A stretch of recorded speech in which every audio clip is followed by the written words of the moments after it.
What's going on, ladies and gentlemen? Randy here with RTS Mobile Gaming, bringing you another fantastic video today. We are playing Lord of the Rings Rise to War, and we are talking about Commander Spotlight for the Mouth of Sauron. This guy is lean, mean, commander debuffing machine.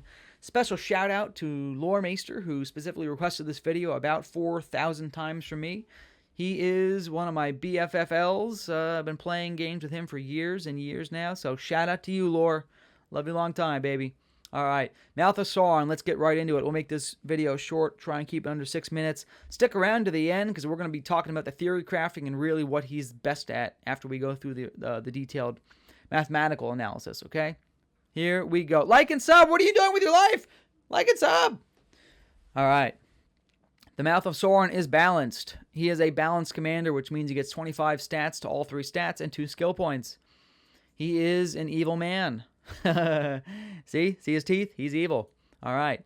As far as his stats themselves, he's got Abysmal Might at 0.48 per level, one of the lowest in the game. Focus at 2.19 per level. He's well above average on that. He's going to have high focus.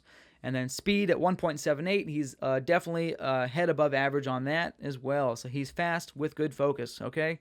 Gear-wise, you're going to want to get gear that's fast with good focus. You're going to want to get wands and staves, stuff like that. That gives good focus. You can also look at bows that give speed.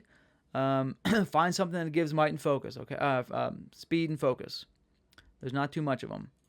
Armor, same thing. You're going to want to maybe go into the hunter skin just because of the focus and the speed and the boost to range units. If you use range units on this guy, could be very useful for you there. Or you can go find another focus speed type armor like Quilted, which gives you might as well. Really up to you. All right. Helmets and accessories are kind of use what you can get. Find whatever you got. Maybe it's a burn helmet that's got might and focus. Maybe you find something with focus and speed on it that's legendary. I don't know. Accessories, there are a couple of options. I would say the Fiddle of the Eldest could be best in slot for him because it does have focus and speed as well as good army bonuses here. This particular Second Wind attribute trait is extremely nice and probably would help him very much. Especially because round 4 and 5 is when this commander really picks up his damage, okay? Now, let's get into the skills. I'm going to open up the skill tree here real quick just so you can take a screenshot of it. This just shows you the maximum for each one of his skills in case you don't have them unlocked yet and you want to know what his maximums are. Those are the maximums, so screenshot that. I'm going to close that in 3, 2, 1, and it's closed forever. All right, let's talk about his skills. First things first, we're going to talk about his ability to reduce the damage taken by his army by close to 100%. For the first 3 rounds, okay? Extremely interesting. He is able to almost completely eliminate all enemy damage dealt for the first 3 rounds. It's absolutely crazy. He also eliminates his own unit damage for the first 3 rounds. So it causes a first 3 round stalemate. It almost guarantees that this fight goes into a draw. It's very interesting. He's almost like a draw forcing commander. But he's going to come out on top of the draw, and I'll tell you why. First of all, Harbinger of Darkness gives you negative 75% damage dealt by all units, enemy and allied alike, for the first 3 rounds. This is going to pair extremely well. His Respect 0 and 1 talent's going to pair extremely well with his Respect 5 talent, which reduces enemy damage done by 21%. Now we're looking at enemies only dealing 4% damage for the first 3 rounds, and after that they're only dealing 79% damage after that. So it's extremely interesting, okay? We pair that with his other Respect 5 talent for Orcs, which is damage received minus 14%. And you're looking at 14% reduction on that already reduced damage dealt. Very interesting for him. Massively reduces the damage that your army takes, okay? In addition to that, he's got guaranteed madness to 2 targets on round 2, so useful CC there. Gives them negative 35 defense for 1 round, and then you have enfeeble, which increases the damage that madden enemies take by 40%. So in round 2, while no one's really dealing much damage, the enemy will take a little bit reduced damage overall because you get the 40% increase, the 75% decrease, plus the armor decrease, Where do those really line up? It's hard to say because of how the defense is calculated, okay? But you can guaranteed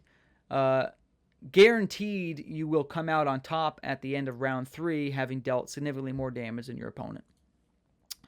Messenger is a commander. This whole messenger respect level 3 tier skill tree is built around commander debuffing. So the first 5 rounds until you get level 15, then it's for the entire fight. The commander does 90% reduced damage. 90% normal attack reduced damage, I should say. So for a focus or like burn, poison damage dealing commander, they will still deal good damage. All right. Then you have round 2 here. 75% chance of the commander being silenced on round 2.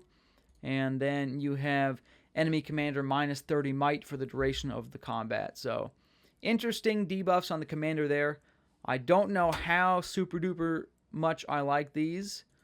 If you're fighting against Lurtz or Agzok or their equivalents on the good side, this is God's gift to the game here. You will hard counter them. Very useful. So you can hard counter early action troops that deal a ton of damage or have good debuffs in the first 3 rounds, which the good has a lot of those, right? They got the tier 4 cavalry, which reduce damage to all units. They redirect all the damage to other units for the first 3 rounds and increase their defense by 100 for the first 3 rounds. So you can basically negate that entire tier 4 unit effect with this guy, as well as counter any commander damage that's physical. Okay? So, the Black Nemorian is the other talent I haven't talked about too much. I'm not a huge fan of it. It does give you 150 focus damage on hit, but what does it really calc out to? I don't know. It does give you bonus 14% damage received against all enemies, which is good. That will help you for sure counteract some of these minus damage dones and give you a little bit more of an edge. And then we have the Black Arts, which does 320 plus or minus focus damage split between 2 targets. It is modified by the focus stat, so that will go up.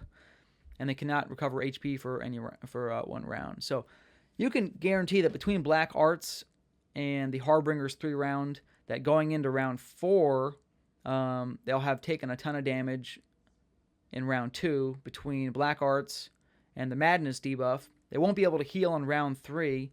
And in round 4, you're going to come out of it swinging, doing full damage against enemies that are already reduced HP. So, like I said, this guy is almost a guaranteed draw. It's a really interesting commander. He's almost going to guarantee a draw. And if he does win, he's not going to beat the second commander, that's in line behind him. But he is going to have the edge in most fights on a 1 versus 1. It's extremely interesting, this guy. Probably one of the strongest 1 versus 1 commanders in the game. Again, will not win the second fight. If he gets to the second fight, will not win it. Almost assuredly, he's going to draw it. But he is my favorite to win most 1 versus 1 battles. Okay? So, that is the Mouth of Sauron. I don't want to make this too long. Give me the like and sub. I love you guys a long time. Stay tuned for more Commander Spotlights coming up this week. Randy out, baby.